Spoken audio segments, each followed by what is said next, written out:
Bueno, acá estamos nuevamente en el ejercicio 9. Lo que vamos a hacer es tratar de optimizar un momento lo más que podamos el ítem C, y de esa forma también ustedes van a poder ver la forma de optimizarlo del ítem B y A, que va a ser exactamente la misma, ¿sí? Entonces, nos encontrábamos con el siguiente problema. Si nosotros dejamos que el usuario ingrese el número que quiera, puede ser que el usuario me ingrese números chiquitos como 8, 6, 100, 150, donde no habría problemas para poder calcularlo, para poder calcular la cantidad de divisores en este caso. Pero si me ingresa un número muy grande, puede pasar de que el programa se tilde, se cuelgue, porque va a realizar una cantidad muy grande de operaciones. Si tengo 150 millones, por ejemplo, para poder calcular como este input, lo que va a pasar es que, bueno, n va a ser 150 millones, va a almacenar ese valor. ¿Y cuántas veces va a ingresar al for? Bueno, va a ingresar 150 millones de veces. ¿Por qué? Porque va desde 1 hasta n más 1, es decir, desde 1 hasta 150 millones. Por eso se dice que en términos de complejidad esto es proporcional a n, siendo n el tamaño de entrada, es decir, el input que me ingresa el usuario. Es decir, es muy costoso si me ingresan un número muy grande, ese es el problema.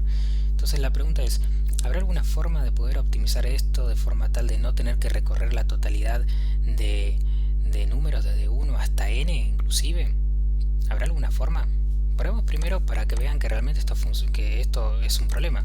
Fíjense que si yo ingreso 6, no hay problema, hay 4 divisores. Si ingreso 8, lo ingresé antes, vamos de vuelta. No hay problema, hay 4 divisores.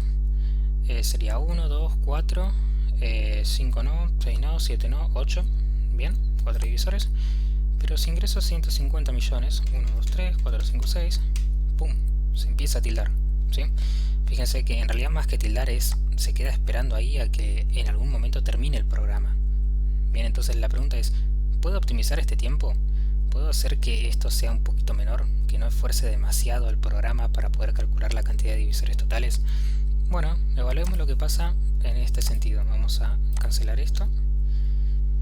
Fíjense con estos inputs, con el 6 y el 8.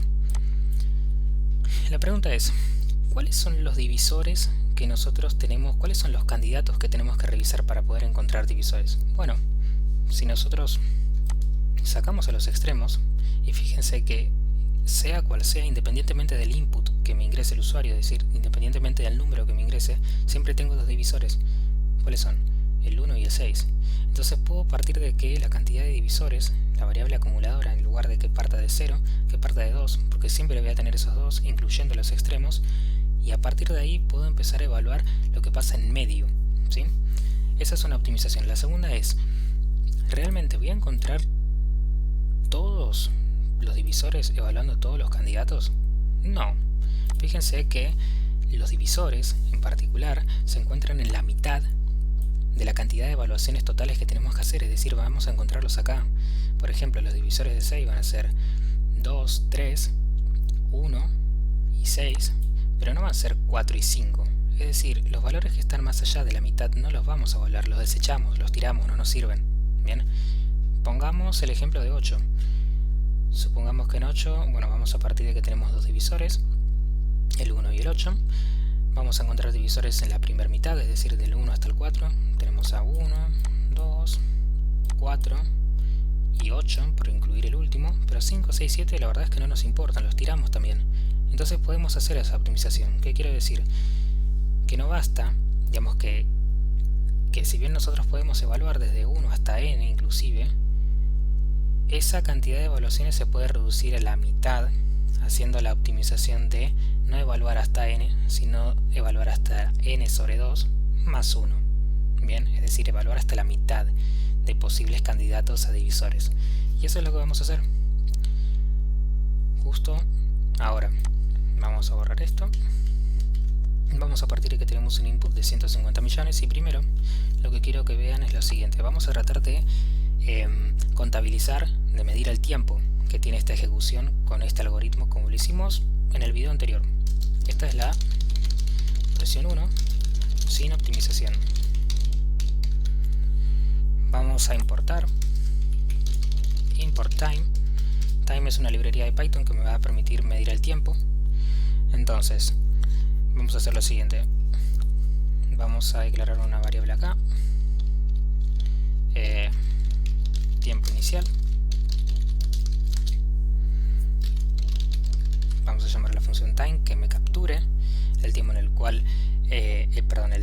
el cual anterior a iniciar el ciclo for, que es lo más costoso de este procedimiento, y luego vamos a capturar el tiempo final. ¿Para qué? Para luego imprimir por consola el tiempo total de operación fue tiempo final menos tiempo inicial. Bien, vamos a probar esto. Con 150 millones vimos que se tildaba demasiado. Vamos a colocar, no sé, 100 millones, perdón. Y veamos a ver qué pasa. Ups, tenemos un problema acá. Déjenme ver. El problemita que estábamos teniendo era porque no estábamos llamando a la librería en particular, ¿sí? Estábamos llamando a la función que está dentro de esa librería, pero no a la librería. Entonces era tan sencillo como solucionarlo con time.time, y de esa forma aparecen todas las funciones que tiene esa librería. Bien, entonces acá vamos a solucionarlo de la misma forma, time.time. ok, y ahora lo que vamos a hacer es probarlo con ese input en particular para ver cuántos segundos, porque esto me va a devolver el tiempo total en segundos, demora en realizar toda esta comprobación con un input de 150 millones. Esperemos unos segundos a ver qué sucede.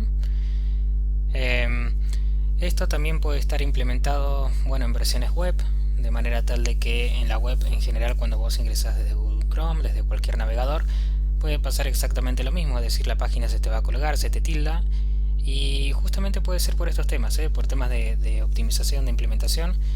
A veces uno comienza realizando un algoritmo de una manera determinada y no se fija en las optimizaciones que se pueden hacer, y bueno, ocurren estos inconvenientes. Bien, bueno, el tiempo total de operación entonces fue de 28 segundos, casi 29, fíjense que es mucho. Observen que si yo coloco un número más chiquito como 8, no dura nada casi, es decir, digamos, tenemos una cantidad de segundos en particular, pero bueno, esta librería en particular no llega a captar esos milisegundos que tenemos con tanta precisión. Pero se entiende cuál es el problema, ¿no? El problema es a un input tan grande que el usuario nos ingrese, tenemos menos performance y queremos solucionar eso. Entonces, recordemos eso, sí, tenemos casi 28 segundos con un input de 150 millones. Vamos a hacer la versión 2 del algoritmo. Versión 2 optimizada. Vamos a copiar y pegar esto y vamos a comentar esta sección. Bien, ¿cómo vamos a optimizarla? Bueno, vamos a partir de la base que tenemos dos divisores, el principio y el final. Bien, el for-in range nos va a ir desde 1, porque no vamos a incluir el inicio, vamos a partir desde el inicio más 1, desde 2.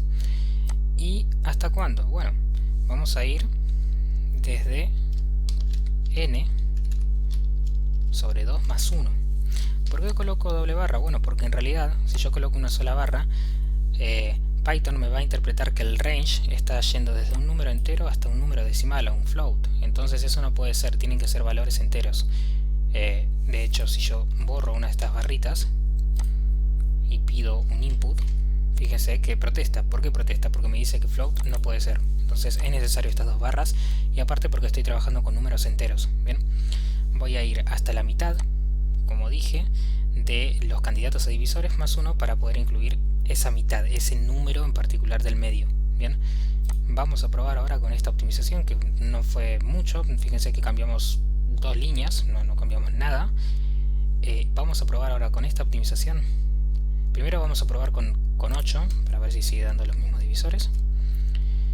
Con 8, bueno, el tiempo de operación es despreciable, no hay problema. Tenemos 4 divisores que van a ser 1 y 8, 2 y 4.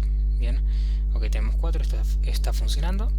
Vamos a probar ahora con 150 millones, que es lo interesante. Observen cuánto mejora el tiempo. Esperemos unos segundos.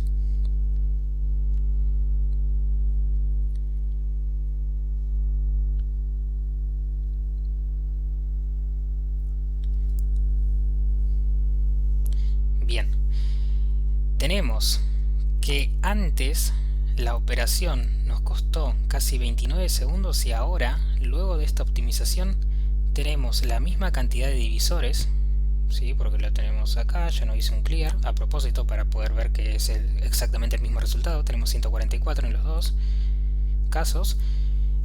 Y fíjense que el tiempo es de 14 segundos, o sea, se redujo un montón. Fíjense que de esta forma tenemos un algoritmo mucho más eficiente, mucho más optimizado, y que en estas circunstancias puede ser incluso, no digo de vida o muerte, pero mucho más justamente eficiente como para poder resolver estos problemas que si uno los mira de una forma, ok, uno dice, ok, puedo recorrer todos los números desde 1 hasta n y no hay ningún problema, pero si me ingresan un número muy grande puede ser que rompa el programa, o que tarde demasiado, o que me tire algún tipo de error, o que me consuma mucha memoria, lo que sea, y con estas pequeñas cositas podemos optimizarlo de forma tal de que eso no ocurra. Bien, bueno, por último, porque esto era lo que les quería mostrar, traten de implementar esta misma optimización para los ítems A y B. Fíjense que hay una página que se llama calculadoraconversor.com, bueno, la van a ver en pantalla, que acá pasa exactamente lo mismo, ¿no? Es decir, yo ingreso un 8, calculo los divisores, no hay problema, pero si ingreso un 150 millones, chao, se tildó, ¿sí? Es decir, Chrome se quedó esperando a que la página responda. Bueno, pero esto es otra cosita de asincronía, igual que no viene al caso, pero bueno, les quería mostrar que esa misma optimización se puede implementar para varios lados, para varios escenarios, ¿de acuerdo? Bien, bueno, espero que les haya gustado el video, espero que se haya entendido.